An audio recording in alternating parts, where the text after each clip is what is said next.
Hi. അപ്പം ഉണ്ടല്ലോ, ഞാൻ ഉണ്ടാക്കാൻ പോകുന്ന സാധനം ഞാൻ കഴിഞ്ഞ ദിവസം പറഞ്ഞില്ലേ, ഞാനൊരു സാധനം കൊണ്ട് എന്തായാലും വരാതെ. അപ്പം നമ്മുടെ നാട്ടിൽ കിട്ടത്തേ ഇല്ലാത്ത, നമ്മുടെ നാട്ടിൽ ഏറ്റവും കൂടുതൽ ഫേക്കായിട്ട് കിട്ടുന്ന സാധനമാണ് പനങ്കൽക്കണ്ടം. അതിൻ്റെ ഒറിജിനൽ എങ്ങനെയാണ് ഉണ്ടാക്കുന്നതും ഒറിജിനൽ ഇവിടുന്ന് ഉണ്ടാക്കി മേടിച്ചോണ്ട് ഞാൻ വരാം കേട്ടോ. ഇതിന്റെ ഫുൾ പ്രോസസ്സും കാണിച്ചു തരാവേ. ഇതേക്ക് ഇവിടെ തന്നെ വെച്ചിട്ട് മൂർച്ച കൂട്ടാൻ പറ്റിയ രാഗാൻ സാധനമൊക്കെ ഉണ്ട്. നല്ല അടിപൊളി അരുവ, നല്ല നല്ല സൂപ്പർ മൂർച്ച കാണിച്ച് അമ്പ, നല്ല ബ്ലേഡ്. നല്ല സെറ്റ് സാധനം കേട്ടോ. ഒന്ന് കിട്ടിയ, സിനിമയിൽ മാത്രമല്ലേ കണ്ടിട്ടുള്ളൂ, ഒന്ന് കിട്ടിയ പോലെ ഇരിക്കുന്നത്. പുള്ളി ഇതിന്റെ മണ്ടയ്ക്ക് കയറിയിട്ട് ഞാൻ വിചാരിച്ചിട്ടോ, ഞാൻ അണ്ണാന്നൊക്കെ പറഞ്ഞു. അപ്പൊ നോക്കുമ്പോ 28 വയസ്സുള്ള ചെറിയ ചക്കറാട്ടോ. അപ്പൊ ഇതിന്റെ മോളിൽ കയറിയിട്ട് ഇവനിത് ചെത്തി പതനി എന്ന് പറഞ്ഞ സാധനം എടുക്കും. അതായത് നമ്മുടെ നാട്ടിലെ തെങ്ങുകളിലൊക്കെ മാതിരി ഒരു സാധനമാണ്. ഞാൻ ഇച്ചിരി ചോദിച്ചിട്ടുണ്ട്, കുടിക്കാൻ തരുമോ, കുടിച്ച് ടേസ്റ്റ് നോക്കാം. തളപ്പെടുത്തില്ല.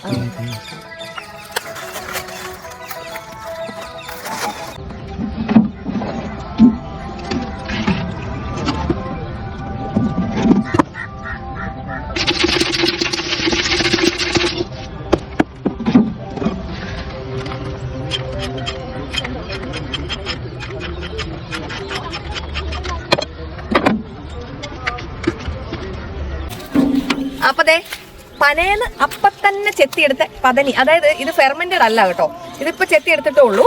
ഇതിൽ നിന്നാട്ടോ നമ്മള് പനങ്കൽക്കണ്ടം ഉണ്ടാക്കുന്നത്. നമുക്ക് 100 രൂപയ്ക്ക് തൊട്ട് പനങ്കൽക്കണ്ടം കിട്ടും. പക്ഷെ പനങ്കൽക്കണ്ടം ഉണ്ടാക്കി കഴിയുമ്പോൾ നിങ്ങൾ തന്നെ പറയണം ഇതിന്റെ കിലോയിലുള്ള റേറ്റ് എത്രയായിരിക്കുന്നത്. കാരണം അത്യാവശ്യം നല്ല എക്സ്പെൻസീവാ. എന്റെ ഭയങ്കര വലിയ ആഗ്രഹമായിരുന്നു തമിഴ്നാട്ടിലെ ഗ്രാമങ്ങളിൽ പോയിട്ട് ഇങ്ങനെയൊക്കെ ചെയ്യണം എന്നുള്ളത്. അപ്പൊ നമുക്ക് ഇതിനകത്ത് പതനി കുടിക്കാവേ, നമ്മുടെ ഒരു മധുരക്കള്ള് പക്ഷെ ഫെർമെന്റ് അല്ലാത്ത ഫോം. നമ്മുടെ തേങ്ങാവെള്ളമൊക്കെ ഇല്ലേ, കരിക്കുവെള്ളമൊക്കെ കുടിക്കും പോലെ.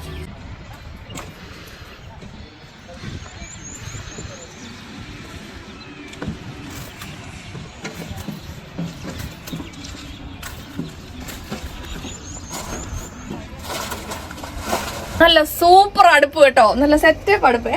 അതിങ്ങനെ ഒരു ഓട്ടയൊക്കെ ഇട്ട് ഒന്ന് നോക്കണം അത്. അപ്പം ഇനി ഇതിനകത്ത് അമ്മച്ച് തീ കത്തിക്കുവേ. ഇതിൻ്റെ അകത്ത് എന്തെങ്കിലും പൊടിയോ എന്തെങ്കിലും ഉണ്ടെങ്കിൽ അരിപ്പേക്കൂടെ ഊറ്റിയിട്ടാണ് ഇവർ ഒഴിക്കുന്നത്.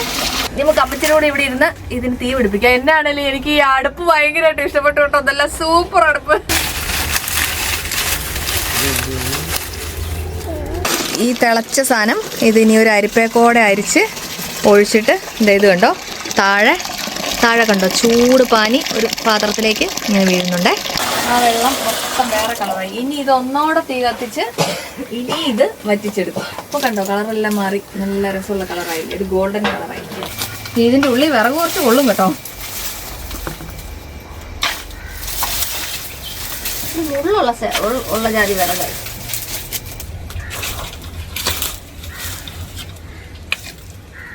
നമ്മള് ഇപ്പൊ അവിടെ തിളച്ച് അമ്മച്ചീൻ്റെ അടുത്ത് ഇങ്ങനെ നല്ല തിളച്ചിരിപ്പില്ലേ, ആ പാനി ഒഴിച്ചു വെച്ചിട്ട് ഇനി നമ്മള് ഇവിടെ മണലിന്റെ അകത്ത് ഏതൊക്കെ മണലിൽ പോടുന്നത്, மணல்ல போடுறதுனா பாக்ஸ் சரி மூவ் ஆகிறதுனால அது அசையாம அப்படியே இருக்கணும் பாக்ஸ். ഓ അപ്പടി ഇപ്പടി. ആ അത് അനങ്ങാതെ, അത് അനങ്ങിയിട്ട് അങ്ങോട്ടും ഇങ്ങോട്ടും ഇളകാതിരിക്കാൻ വേണ്ടിയിട്ടാണ് മണലിന്റെ ഉള്ളില് ഇങ്ങനെ പൊത്തി വെച്ചേക്കുന്നത്. വിളയും അത് കൽക്കല്ല് വിളയുന്നതും മണ്ണില தான் വിളയും. വേറെ ഇതിൽ വെച്ചോம்னா இந்த அளவுக்கு നല്ല വിളയാது. നല്ല വിളയാത്. അപ്പൊ ഇങ്ങനെ ഈ നൂല് കെട്ടിയിട്ട് ഇനി ആ പാനി ആ ഒരു ബോക്സിന്റെ ഉള്ളിൽ ഇങ്ങനെ ഒഴിക്കും കേട്ടോ. എന്നിട്ട് 40 ദിവസം അടച്ചു വെക്കും. അത് കഴിയുമ്പോൾ നമ്മുടെ സെറ്റ് കൽക്കണ്ടാവും കേട്ടോ. അപ്പോൾ ഇവർ ഓൾറെഡി ആക്കി വെച്ചത് ഞാൻ നിങ്ങൾക്ക് കാണിച്ചു തരാം ഇത് ഒഴിച്ച് കഴിഞ്ഞിട്ട്. അപ്പോൾ ദേ ഇവിടുത്തെ എനിക്ക് തന്നെ കിട്ടിട്ടോ. അവൾ എൻ്റെ കൂടത്തിൽ പോകുന്നില്ല പിന്നെ ആരുടെ കൂടെ. അപ്പോൾ പാനി കുറുകി ഇപ്പോൾ ഒരു 110 ഡിഗ്രി ടെമ്പറേച്ചറിൽ വന്നിട്ടുണ്ട്. അപ്പം നമുക്കിനി നമ്മൾ നേരത്തെ കെട്ടി വെച്ചിട്ടുണ്ട് നൂലൊക്കെ ഇട്ടിട്ട് അതിൻ്റെ അകത്തോട്ട് ഇത് ഊറ്റി കൊടുക്കാം. അപ്പോൾ ദേ നമ്മുടെ പാനി ഈ പരുവത്തിലായിട്ടുണ്ട് കേട്ടോ. അത് ഊറ്റിയെടുക്കുവാണ്. ഇനി നമ്മുടെ മുകളിലോട്ട് ഒഴിക്കണം. ബാക്കി പിന്നെ ഓൾറെഡി സെറ്റ് ചെയ്ത് വെച്ചിട്ടുണ്ട് നേരത്തെ, അത് ഞാൻ കാണിച്ചു തരാം.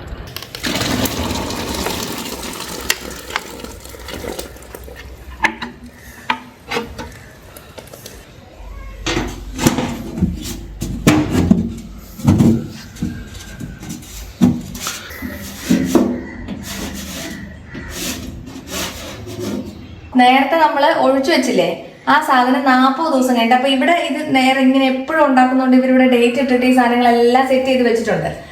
അപ്പോൾ നമുക്ക് അതിൻ്റെ അകത്ത് റെഡി ആയത്, നമുക്ക് ഇന്ന് തന്നെ പോകണമല്ലോ, അപ്പോൾ നമുക്ക് റെഡി ആയത് എടുത്ത് ഇവർ കാണിച്ചു തരും. അപ്പൊ നമുക്കറിയാം ഒറിജിനൽ പനങ്കൽക്കണ്ടം എങ്ങനെ ഇരിക്കുന്നു. വായോ. അപ്പൊ ദേ ഇതുണ്ടോ, ഇതിങ്ങനെ തുറന്നു കഴിയുമ്പം അതിൻ്റെ അകത്ത് മൊത്തം ഉണ്ട് കേട്ടോ. 40 ദിവസം കഴിഞ്ഞാണേ. ഇതുണ്ടോ, നല്ല വെയിറ്റ് എടുക്കും. 8 കിലോ 10 കിലോ.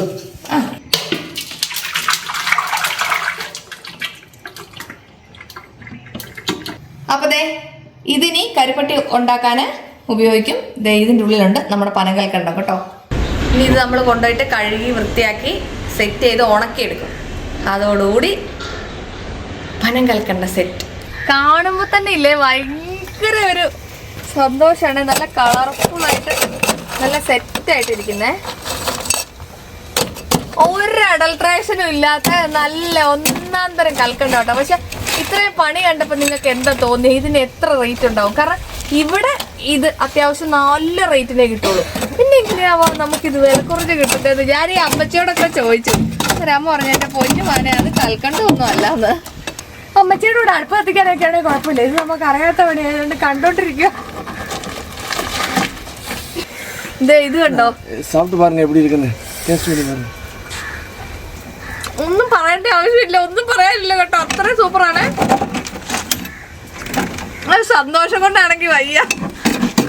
അപ്പൊ ദേ നല്ല ഒറിജിനൽ നല്ല തിളങ്ങുന്ന പനങ്കൽക്കണ്ടം കേട്ടോ. ഇതിന് കഴുകി നമ്മൾ ഉണക്കി എടുത്തിട്ട് എല്ലാവർക്കും കൊടുക്കാം കേട്ടോ.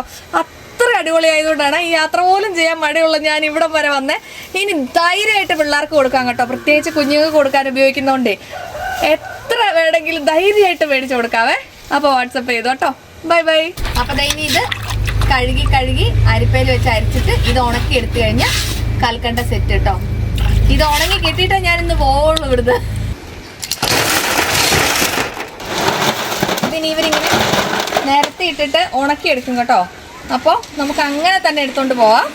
അമ്മ ഇത് കായ വെച്ചത് കപ്പറ എടുത്തിട്ടേ പോരാ. എനിക്ക് ഇങ്ങനെ ഒറിജിനൽ സാധനങ്ങളൊക്കെ കാണുമ്പോൾ ഭയങ്കര എക്സൈറ്റ്മെന്റ് ആണ്, നിങ്ങൾക്ക് അറിയാലോ. ഉണങ്ങട്ടെ കേട്ടോ.